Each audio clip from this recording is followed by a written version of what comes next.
Problemi olan insanlar hökmən yedikləri qida məhsullarının növlərinə fikir verməlidirlər.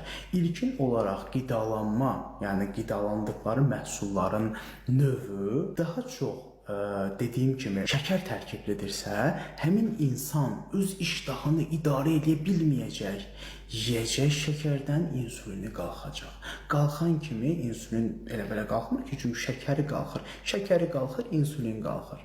İnsulin qalxır, şəkəri salır, yenə acırsan, yenə yemək yeyirsən. Yediyin yemək nədir? Fantaziya yoxdur ki, çox gözəl, rəngarəng boşqablar hazırlayasan özünə. Nə bilim, nə yeyirsiniz? Hiç bilmirəm nə yeyirsiniz. Bulku, nə bilim xaçapuri, maçapuri, nə bilim nə, belə şeylər. Onu atdım, Dubai şokolatı, belə şeylərlə qidalanırsınız. İnsulin qalxır, düşür, qalxır, düşür. Əməlli başlı qanınızda kaçel edədilər, yuxarı aşağı. Qalxır, düşür, qalxır, düşür. Qalxanda özünüzü yaxşı hiss edirsiniz, şəkəriniz. Nə gözəl dünyadır, nə mükəmməl rənglərdir. Düşəndə də elə bir dünyanın ən bədbəxt adamısınız. Yenidən acırsınız, yenidən də bir doz şəkərə ehtiyacınız olur. Gedib həmin şəkərdən bir də yeyirsiniz, bir də xoşbəxt olursunuz. Olursunuz sonra da narkoman.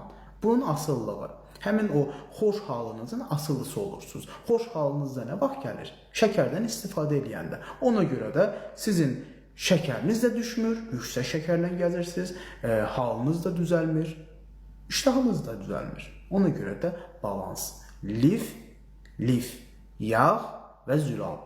Bunların üçü iştahınızı kontrol etməkdə açar rol oynayan makronutriyentlərdir. Niyə lif deyirəm? Lifin özü də karbohidratdır. Sadəcə həzm edilməyən karbohidratlardır. Orqanizm tərəfindən həmin karbohidratlar mənimsənilə bilmir. Bağırsaqlar vasitəsilə atılır.